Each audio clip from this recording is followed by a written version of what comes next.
My research matters because our lab is attempting to combat a disease named osteoarthritis.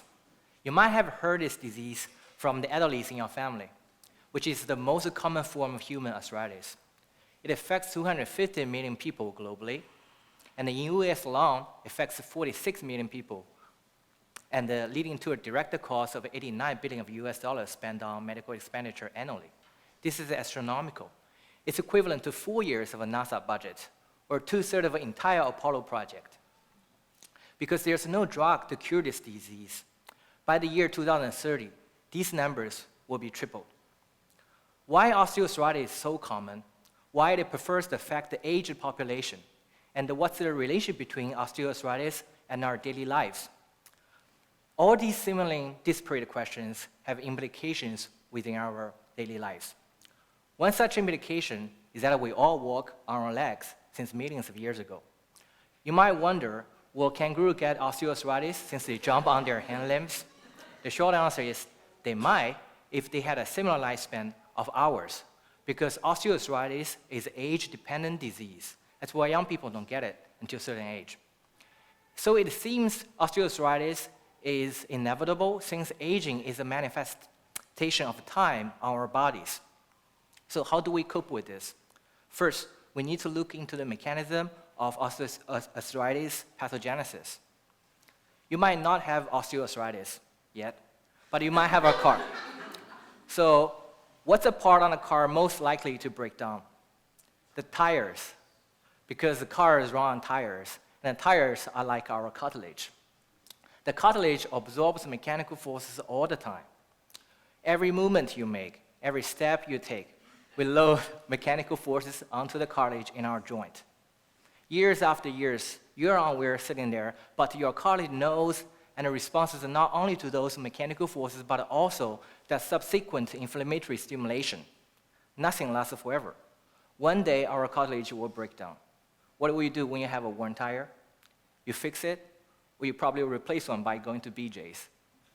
This is exactly what we do to manage end-stage osteoarthritis. However, that could only last for 20 years maximally. Although a lot of tissue, they can fix themselves, namely regeneration, sadly, our cartilage is a hardly regenerated tissue. Therefore, we need to prevent osteoarthritis from the very beginning or to make cartilage to regenerate properly.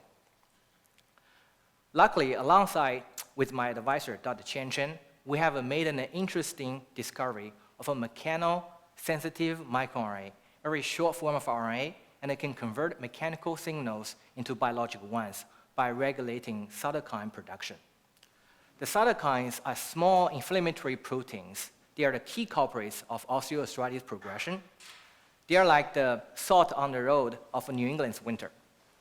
Originally, we hypothesized this microRNA will promote inflammation, and we indeed discovered a negative regulator of cytokine production that itself will be negatively regulated by this microRNA.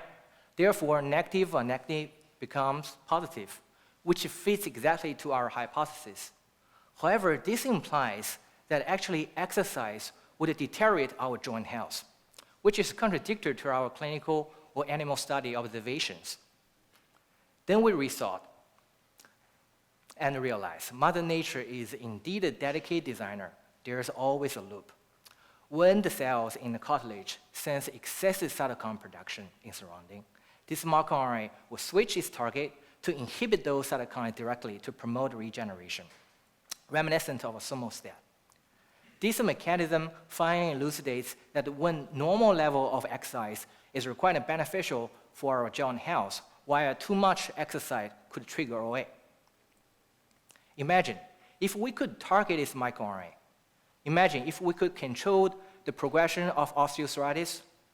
Imagine if we could even prevent osteoarthritis at all. We would, on a micro scale, significantly improve the quality of life of aged population that could include our grandparents. Or on a microscope, dramatically cut down socioeconomic burden that could include the health systems that we are in.